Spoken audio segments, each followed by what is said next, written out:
मुच्यते। पूर्णस्य पूर्णमादाय पूर्णमेवावशिष्यते। ॐ शान्ति शान्ति शान्तिः। भद्रं कर्णेभिः शृणुयाम देवान् भद्रं पश्येमाक्षभिर्यजत्राः स्थिरैरङ्गैस्तुष्टुवांसस्तनूभिर्दशेमहि देवहितं यदायुः।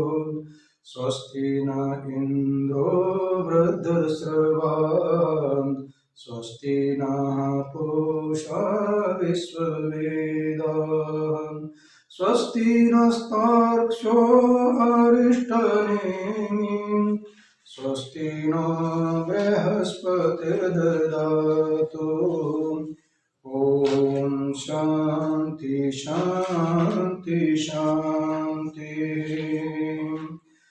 प्रज्ञानं सुप्रधानं स्थिरचरनिकरव्याप्य लोकान् भुक्त्वा भोगान् स्तविष्टान् पुनरपि धिष्णोत् भासितान् कामजन्यान् हित्वा सर्वान् विशेषान् स्वपिति मधुरभुक् मायया भोजयन् माया संख्यातुरीयं परममृतमजं ब्रह्म यत्तन्नतोऽस्मि।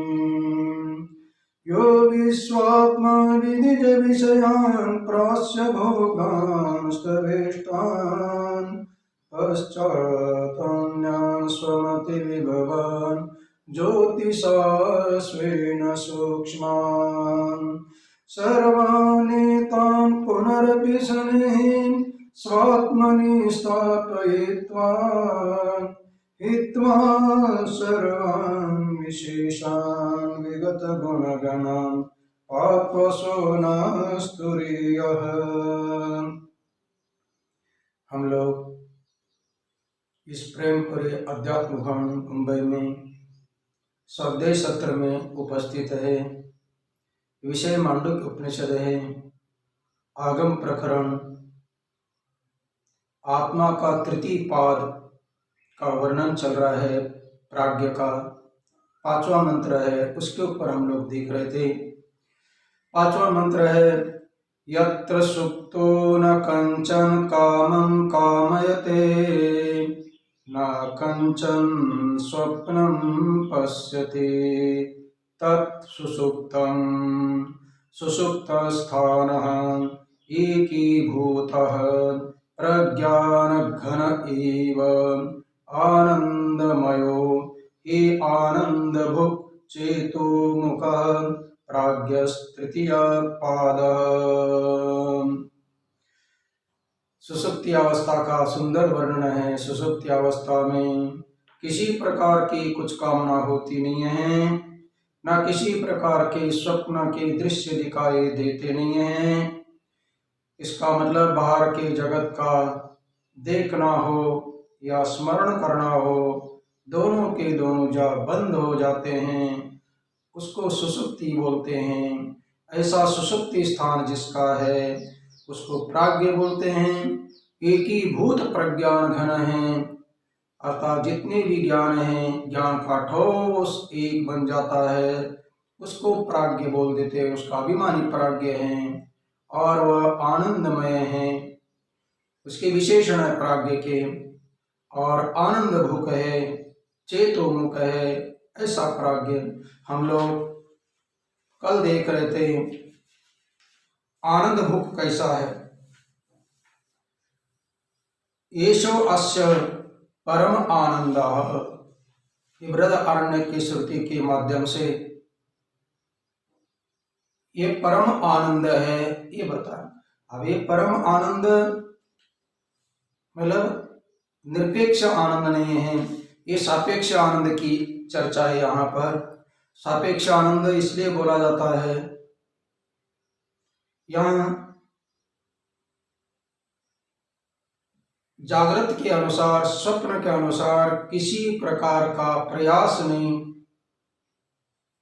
किसी प्रकार का शारीरिक कष्ट नहीं, न इंद्रियों को कष्ट है, न मन को कष्ट है।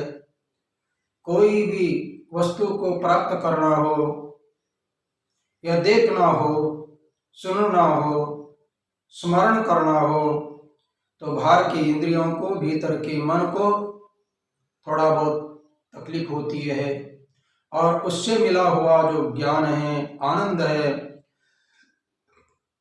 उससे यहाँ पर श्रेष्ठ माना गया है। इसलिए इस परम आनंद बोल दिया सुषुप्ति में, इसलिए भी परम आनंद बोल दिया। मंगलाचरण में बहुत सुंदर 2 मंगलाचरण हैं, मैं हर रोज बोलते रहता हूँ। उसमें पहले मंगलाचरण में पीत्वा सर्वान विशेषान स्वपिति मधुर भुख माया भोजयन्नो, केवल माया है सुषुप्ति अवस्था का कारण। सुषुप्ति अवस्था में अभिमानी 2, व्यष्टि का अभिमानी प्राज्ञ है और समष्टि का अभिमानी ईश्वर है। वो माया चिन्ह है, ये अविद्या चिन्ह है। लेकिन यहाँ वर्णन करते समय दोनों को एक मिलाकर ही वर्णन किया जाता है। तो यहाँ मधुर भुक बोल दिया, क्योंकि पीत्वा सर्वान विशेषान, क्योंकि जितने विशेष विशेष ज्ञान हैं उन सबको पीकर, अर्थात अपने में लीन करके क्या करता है, बोलते हैं मधुर भुक स्वपति, अर्थात मधुर माने आनंद का अनुभव करने वाला है। इस प्रकार ये प्राज्ञ हो गया, माने आनंद भुक हो गया। और ये आनंद परमात्मा जो है, ब्रह्म है, वो निरपेक्ष आनंद है, उसके लिए साध्य साधन की आवश्यकता नहीं। अब यहाँ साधन की आवश्यकता हुई, गाढ़ निद्रा में गए बिना ये जो सुषुप्ति का आनंद है, किसी प्रकार के प्रयास के बिना जो मिलने वाला आनंद है, उसके लिए भी साधन क्या है, सोना आनंद है।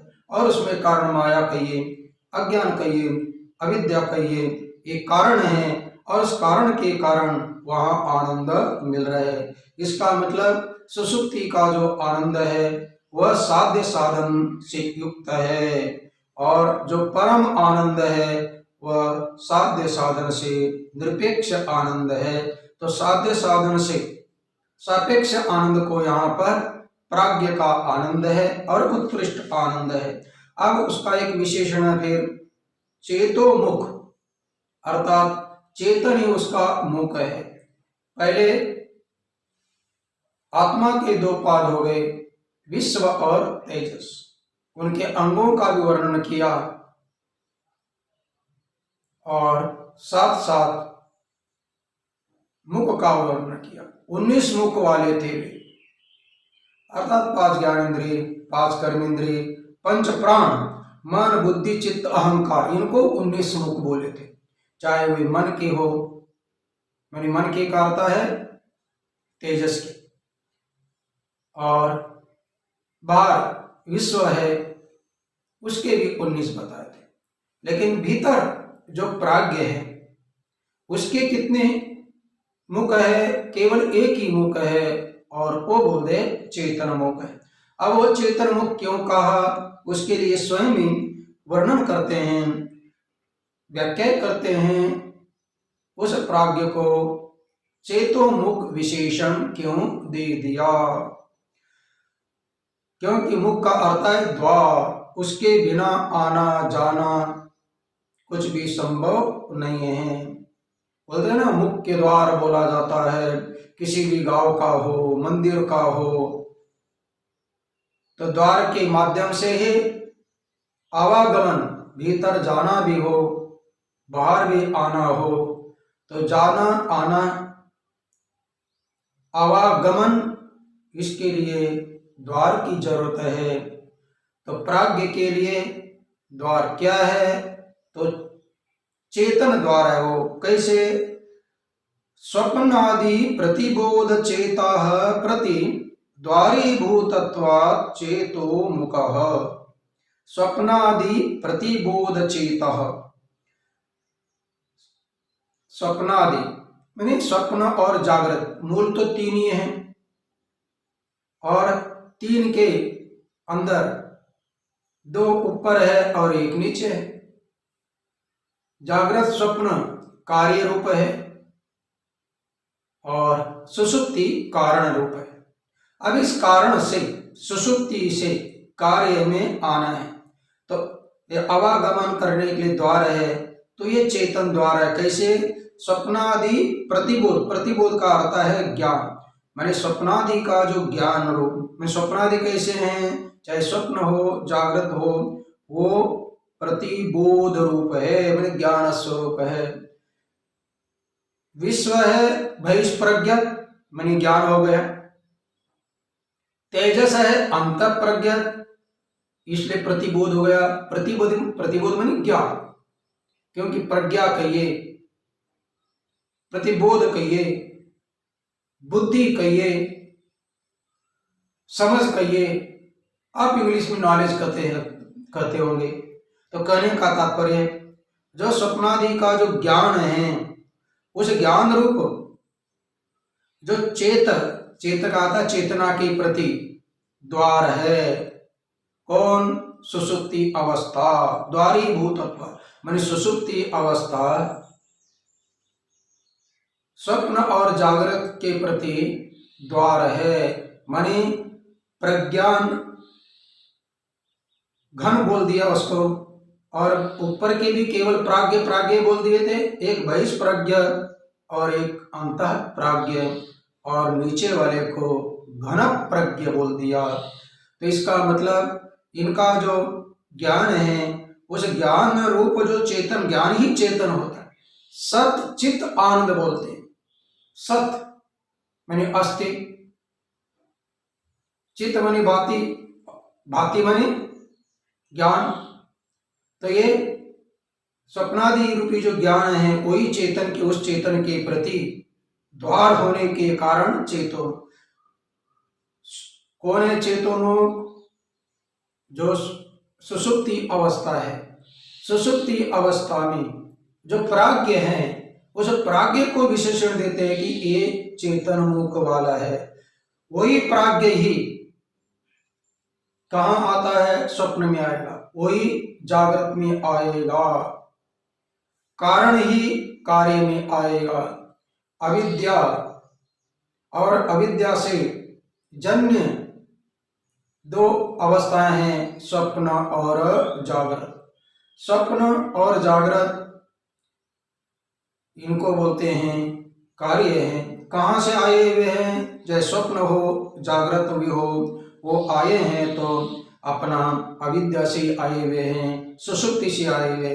जैसे प्रलय काल में सब सुषुप्तावस्था में थे और फिर वहां से संकल्प हुआ और संकल्प होने से बाहर आ गए, लेकिन मूल में कहाँ थे? सुषुप्तावस्था में थे, अविद्या में थे, माया में थे, अज्ञान में थे। इसलिए वो कारण है। जो सुषुप्ति अज्ञान रूप है, अविद्या रूप है, तो अविद्या मात्र वहां पर है और वहां से ही धीरे धीरे धीरे अविद्या क्या है? सभी की कारण है, सभी की बीज रूपा है। जो बीज में ही अंकुर आ जाता है, फल आदि सब आ जाते हैं, पहले बीज में होना चाहिए। तो सुषुप्ति में से ही स्वप्न में भी आया जाएगा, जागृत में भी आया जाएगा। यदि चेतन न रहता है सुषुप्ति में तो आवागमन होता नहीं है। मैंने सुषुप्त अवस्था में जो चेतन है वह चेतन ही अपने कार्य किसमें आएगा? स्वप्न में भी आएगा और जागृत में भी आएगा। इसलिए उस प्राज्ञ को बोलते हैं चेतो मुख।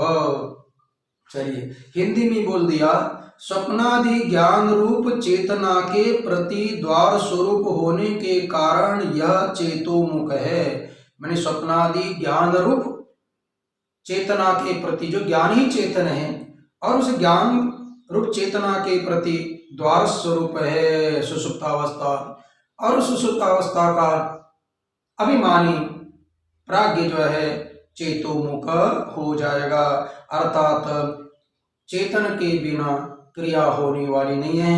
मूल में अज्ञान में बीज में क्रिया थी, इसलिए वो क्रिया मन में आई और मन क्रिया स्वरूप हो गया। फिर मन का स्फुरण चालू हो जाता है, वही जागृत में जागृत अवस्था में इंद्रियों के माध्यम से आता है।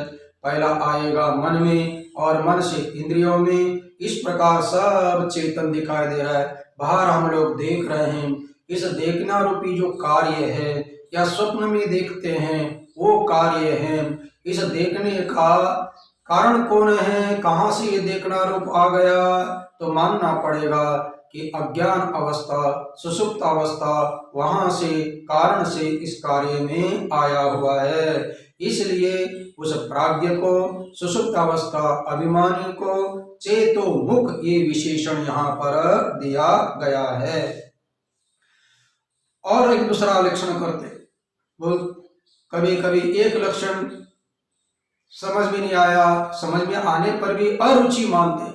अब यहाँ क्या बोल दिया, केवल स्वप्नादि ज्ञान रूप चेतना के प्रति द्वार है, माने स्वप्न और जागृत में आने के लिए आवागमन के लिए चेतन रूपी द्वार है, इतना बोल दिया, उसको प्राज्ञ बोल दिया।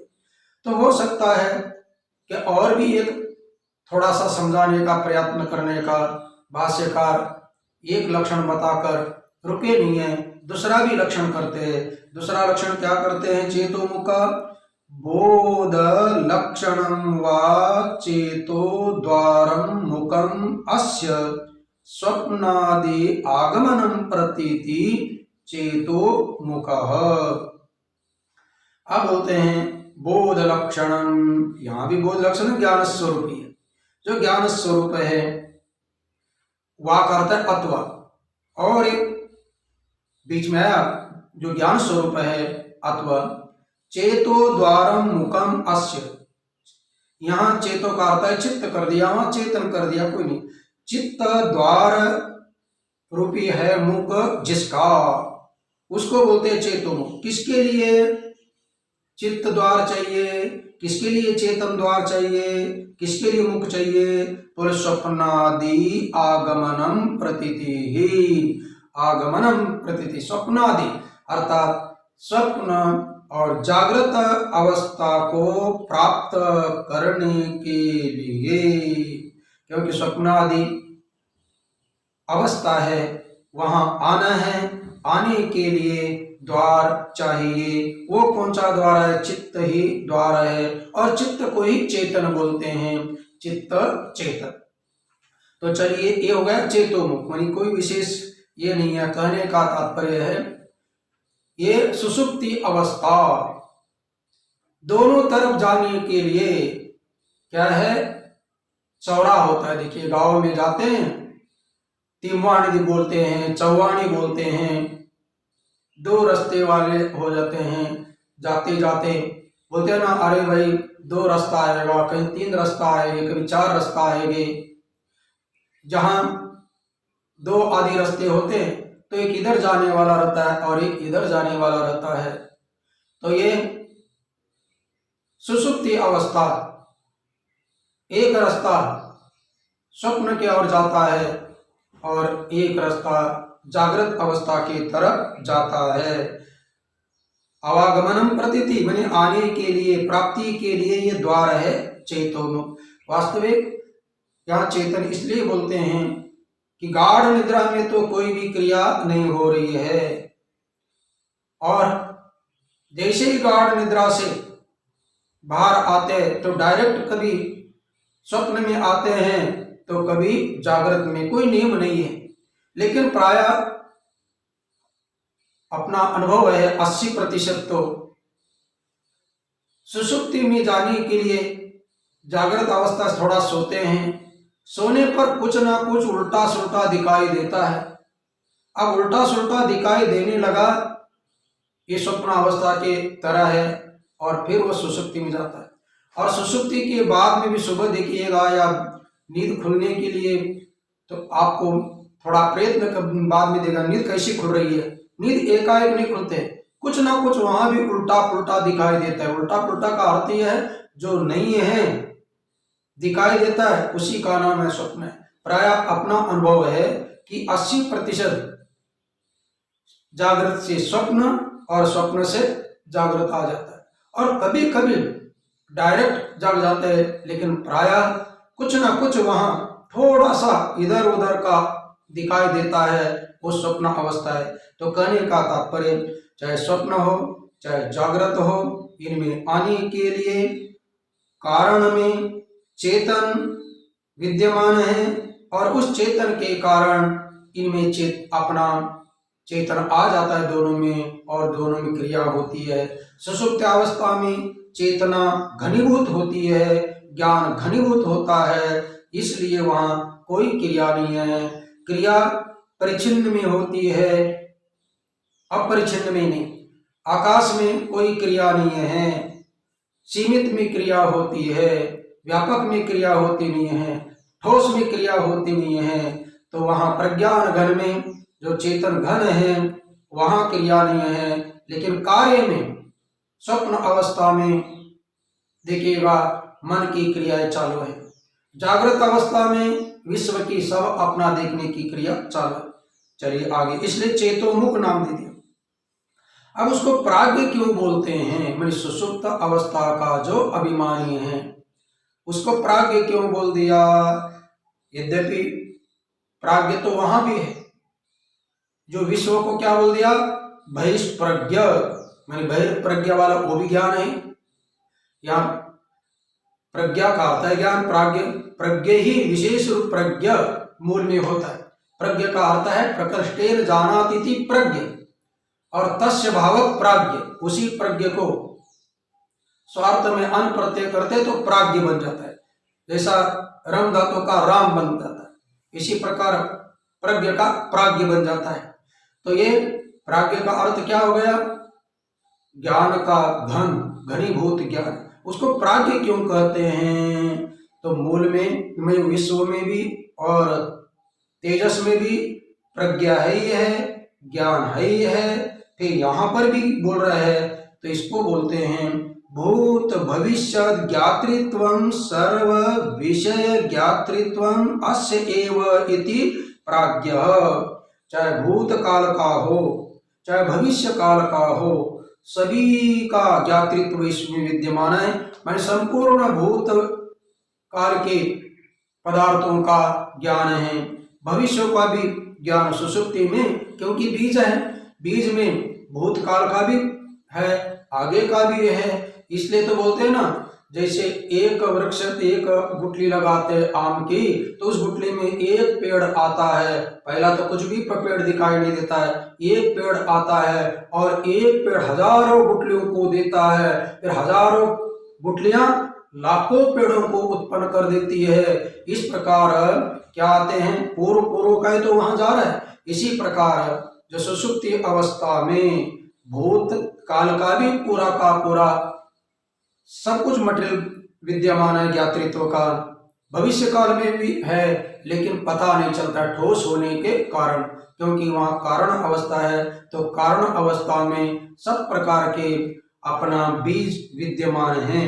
तो भूत काल का भी भविष्य काल का भी वह जानने वाला होने के कारण, ज्ञान करने वाला होने के कारण उसको सर्व विषय ज्ञातृत्व, एक नहीं दो नहीं सात, सबको जानने वाला होने के कारण उसको बोलते हैं प्राज्ञ। माने प्राज्ञ क्या अर्थ हो गया?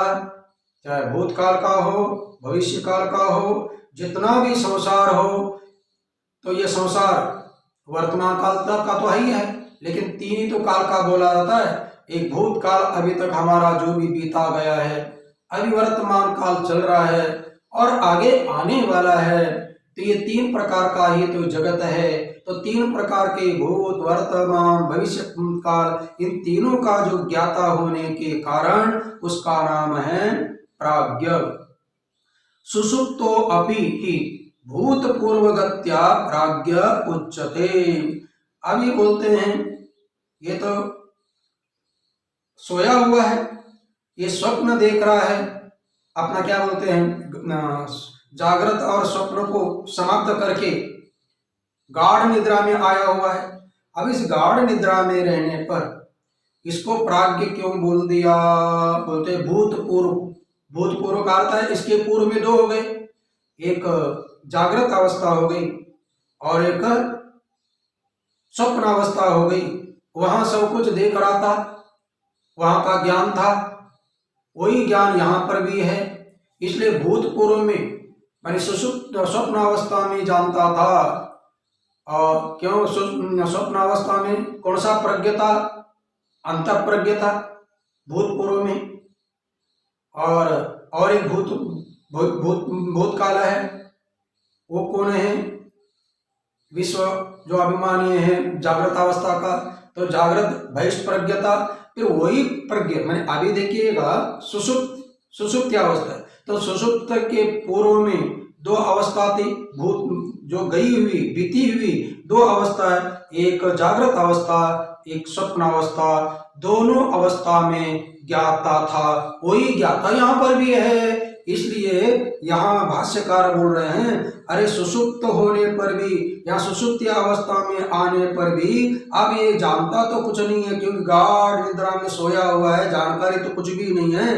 लेकिन पहला तो जानता था, पहला माने भूतपूर्व। कहाँ पहला जानता था? जागृत अवस्था में भी जानता था, स्वप्न अवस्था में भी जानता था। इसलिए अब यहाँ पर जानना छोड़ भी दिया, तभी भी तो पहला जानता था।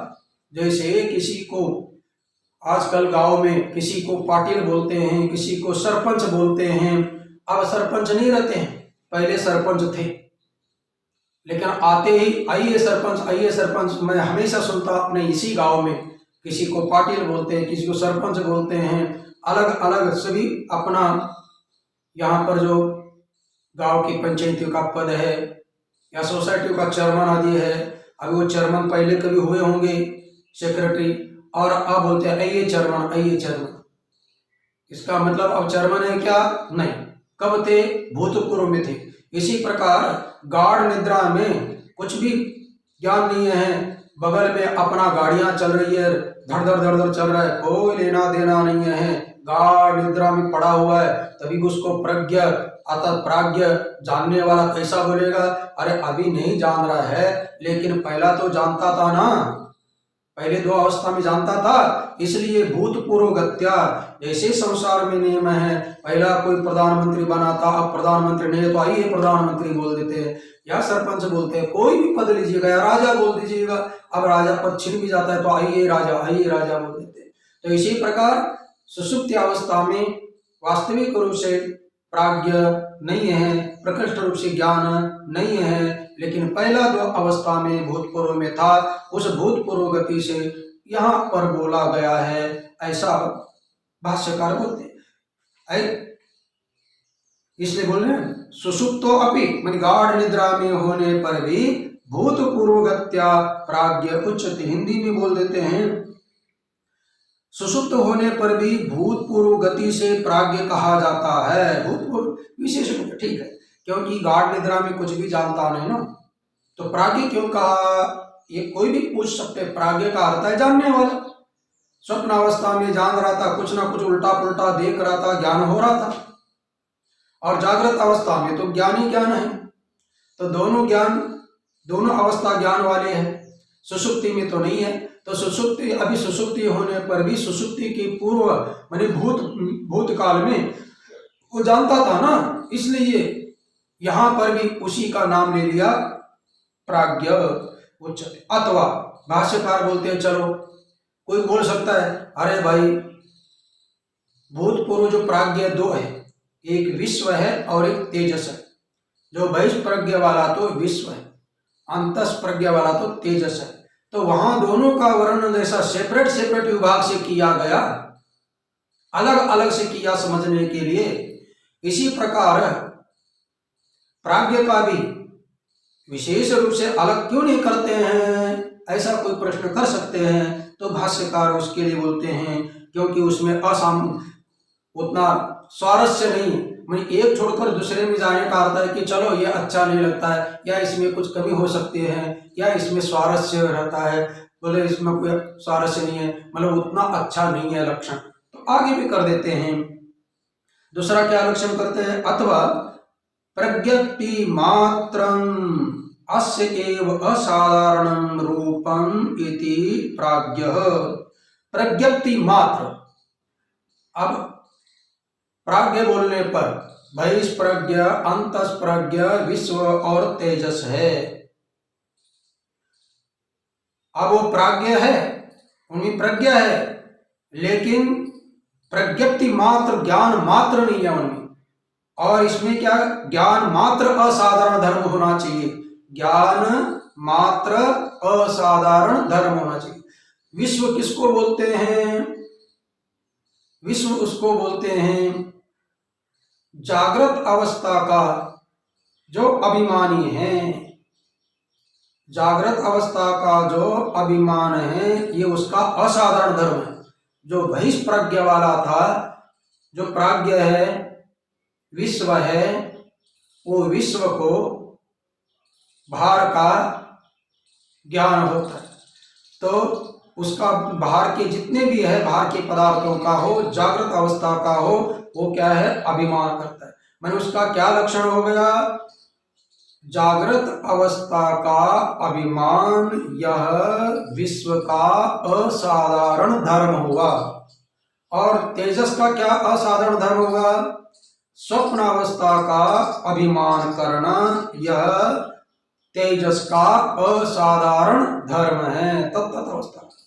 अब ये गाढ़ निद्रा में क्या अभिमान करेगा, ज्ञान मात्र है, कोई ज्ञान मात्र असाधारण धर्म है, मैंने ज्ञान के अलावा दूसरा कुछ भी नहीं। अब ज्ञान मात्र बोलने के बाद में वो ज्ञान नहीं लेना है, वो ज्ञान मात्र, ज्ञानादेव तु कैवल्यम, सच्चिदानंद रूप जो परमात्मा है वो ज्ञान रूप तुरीय अवस्था है, तुरीय अवस्था में उसको यहाँ नहीं लेना है। ज्ञप्ति मात्र का अर्थ है सामान्य ज्ञान मात्र है, और विश्व और तेजस का सामान्य ज्ञान नहीं है, उनको विशिष्ट विशिष्ट ज्ञान है। अब विशिष्ट विशिष्ट ज्ञान क्या है, आगे स्वयं बताते। इसका मतलब सुषुप्ति में ज्ञान मात्र है। ज्ञान मात्र का अर्थ है ये जानने पर कैसा पता चला ज्ञान मात्र है, सोकर उठने के बाद में बोलता है अहम सुखेन अस्वप्सम किंचित अवेदिशम, मैं सुख से सोया था। सुख से सोया, किस प्रकार कुछ पता नहीं है, ये सोया था। उठने पर बोलता है ना, इसका मतलब उस समय उसको ज्ञान न होता तो उठने के बाद में जागृत में आने पर वहां का स्मरण क्यों आता, तो स्मरण इसलिए आता है कि वहां ज्ञान मात्र था, दूसरा कुछ भी नहीं था, इसलिए बोलते हैं। और जागृत में, जागृत और स्वप्न में क्या है, उसके लिए बोलते हैं इतरयोर विशिष्टम अपि विज्ञानम अस्ति। इतरयोर दो वचन है, इतरयो हो अर्थात विश्व तेजसयो हो, अर्थात विश्व तेजस कौन है, जागृत का अभिमानी और स्वप्न का अभिमानी। इन दोनों को, दोनों का ज्ञान कैसा है, ज्ञान मात्र नहीं, विशिष्टम अपि विज्ञानवासी। विशिष्ट का अर्थ होता है नाम रूप से। अब ये शरीर को देखने के बाद में शरीर मात्र सामान्य है, लेकिन विशिष्ट क्या हो गया, देवानंद हो गया। इसको देखना मात्र सामान्य हो जाएगा, लेकिन इसको मोबाइल बोल देते हैं तो क्या हो गया, विशिष्ट प्रज्ञा हो गई, विशिष्ट ज्ञान हो गया। सामान्य ज्ञान तो केवल अपना इसमें भी है, और परमा ज्ञान का अर्थ है चित्त, अस्ति, भाति, प्रिय, ये अधिष्ठान है, और नाम रूप ये अध्यस्त है। तो नाम रूप जितना भी है वो नाम रूप कहाँ पर प्रतीत होता है, जागृत अवस्था में और स्वप्न अवस्था में। जागृत अवस्था में जो भी हम लोग देख रहे हैं तो पूरा का पूरा नाम रूप ही तो है, कुछ भी दिखाई दे रहा है हमें जागृत अवस्था में, नाम और रूप के अलावा कुछ नहीं दिखाई दे रहा है। नाम रूप माने ये पुस्तक है, ये माइक है, ये घड़ी है, ये पंखा है, फ्रिज है, इसको बोलते हैं नाम रूप। रूप माने आकार, जो भी आकार दिखाई देगा उसका कोई ना कोई नाम होगा। हाँ, जंगल में ऐसे कोई पदार्थ है, उनको आकार तो है, ऐसा ऐसा आकार बोलते हैं हम लोग, देखो ऐसा ऐसा है, लेकिन उसका नाम हमें पता नहीं है। लेकिन जो निर्माता है परमात्मा, उसको तो आकार देने से पहले नाम देना ही था, इसलिए उधर आकार कल्पना करता है भगवान, तो उसके साथ साथ नाम भी दे देता है। हमें नाम पता नहीं भी हो, लेकिन देने वाले को नाम पता है। इसका मतलब नाम रूपात्मक जितना भी जगत है, ये जागृत अवस्था का और स्वप्न अवस्था का है, इसमें विशिष्ट ज्ञान है। जागते ही ये घट, ये पट, ये मट बोलने लगा, और स्वप्न अवस्था में भी वैसे के वैसे देखने लगा, तो इसको बोलते हैं विशिष्ट ज्ञान है। ज्ञान मात्र में विशिष्ट ज्ञान है। और गाढ़ निद्रा में ज्ञान मात्र है। और ज्ञान मात्र की प्रतीति कब होती है, अनुभव कब होता है, वहां से आने पर बोलता है कि मैं सुख से शरीर ज्ञान मात्र था। इस प्रकार उसको प्राज्ञ बोलते हैं। सो अयम प्राज्ञस तृतीय पाद, अर्थात प्राज्ञ ये तृतीय पाद हो गया। किसका तृतीय पाद है? ये आत्मा का तृतीय पाद है। एक ही आत्मा, उसमें तीन अवस्थाएं हो गई, तीन अवस्थाओं के तीन अभिमानी हो गए, और तीनों अवस्था एक तरफ व्यष्टि और एक तरफ समष्टि, विश्व और उधर विराट, इधर तेजस, इधर हिरण्यगर्भ, इधर प्राज्ञ और इधर ईश्वर। इस तरफ व्यष्टि लेते ही समष्टि भी यहां पर समझना है। अब छठवां मंत्र है प्राज्ञ का सर्व कारणत्व। उसमें हेडिंग दिया, पृष्ठ है ये 36 पृष्ठ में हम लोग देख रहे थे गीता प्रेस के। अब प्राज्ञ का सर्व कारणत्व कैसा हुआ? प्राज्ञ तो व्यष्टि है, उसको सबका कारण कैसा माना जाएगा? सबका कारण तब माना जाएगा कि प्राज्ञ जो व्यष्टि समष्टि अधिदैव ईश्वर के साथ मिल जाता है, अव्याकृत के साथ मिल जाता है, तब जो है वो सभी का कारण बनेगा। अब प्राज्ञ बोलने पर एक तरफ उनका समष्टि के साथ एक करके बोला गया। मंत्र है छठवा, एष सर्वेश्वर एष सर्वज्ञः एषो अंतर्यामी एष योनिः सर्वस्य प्रभवप्यो हि भूतानाम्। एष सर्वेश्वरः एष सर्वज्ञः एष अंतर्यामी एष योनिः सर्वस्य प्रभव अप्ययो ही भूतानाम्। अब देखिएगा, जो प्राज्ञ है सुषुप्तावस्था का अभिमानी है, ज्ञान मात्र वाला था, अब वही प्राज्ञ सब का कारण रूप बन जाता है।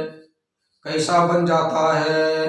तो मंत्र में एष सर्वेश्वर, ये जो प्राज्ञ है, प्राज्ञ ही सर्वेश्वर है। अर्थात जैसा घट जो है, पहला बनाया घट, तो घट में घटाकाश था, उस घट को फोड़ दिया तो यही घट का जो आकाश है ये महाकाश बन गया। पहला महाकाश था ही, लेकिन उसको हमने उसके एक थोड़ा सा मिट्टी लेकर गोल गोल घुमाया तो उसमें आ गया आकाश। अब थोड़ा सा अलग दिखाई देने लगा, घड़े को फोड़ दिया, घट फूटते ही भीतर का जो आकाश था वो भीतर का आकाश कहाँ गया? महाकाश में गया। अब महाकाश होने में घट के आकाश को क्या करने की जरूरत पड़ी? केवल जो उपाधि थी उस उपाधि को हटा दिया और उपहित के साथ एक हो गया। इसी प्रकार जो प्राज्ञ है, अविद्या अवचिन्न है, अंतःकरण अवचिन्न है, इस अंतःकरण में भीतर रहने वाला जो आत्मा है, जो प्राज्ञ है, उसकी उपाधि बाधित कर देने का है ज्ञान के द्वारा। जैसा ही उसका बाल हो जाता है तो ईश्वर के साथ एक हो जाता है। बोलते हैं इसलिए ये सर्वेश्वर, ये इसका अर्थ है वही प्राज्ञ, माने यही घटाकाश महाकाश हो गया। यही घर का आकाश था, घर टूट गया तो वही महाकाश बन गया। कहीं का भी आकाश लीजिएगा परिच्छिन्न था, वो उपाधि को हटाते ही महाकाश बनता गया। इसी प्रकार ये प्राज्ञ ही सर्वेश्वर बना। अब ये सर्वेश्वर हो, सर्वज्ञ हो, अंतर्यामी हो, सभी का कारण हो, एक चैतन्य है। उसी चैतन्य को थोड़ा थोड़ा अलग अलग नाम दे देते हैं। एक ही व्यक्ति अलग अलग कार्य करने लगता है तो उसको अलग अलग नाम दिए जाते हैं। इसी प्रकार ये सर्वेश्वर है, मन पूरा का पूरा जो संसार के प्राणी मात्र है, इन सभी प्राणियों का वो ईश्वर है। अभी एष सर्वज्ञ, अरे भाई जो प्राज्ञ ईश्वर बना तो ईश्वर जो होता है वो ईश सर्वज्ञ, जैसे ईश्वर होगा वो सर्वज्ञ भी होगा। तभी तो सभी के कर्मों के फलों का निर्णय हो सकता है, किसने क्या किया है किसने क्या नहीं किया है। सर्वज्ञ पहला ईश्वर होगा तब वह सर्वज्ञ होगा ही। फिर एशो अंतर्यामी, जो ईश्वर भी है सर्वज्ञ भी है, सबको सर्वज्ञ का अर्थ है सब कुछ जानने वाला है, उसके सामने कुछ भी छुपता नहीं है। जैसे अक्षर के सामने जाने पर भीतर का रोग कोई छिपता नहीं है, जो भी है कैमरे के सामने पूरा का पूरा आ जाता है। इसी प्रकार यहाँ पर भी बोलते हैं जो भी वस्तु है उन सब का ये जानने वाला है।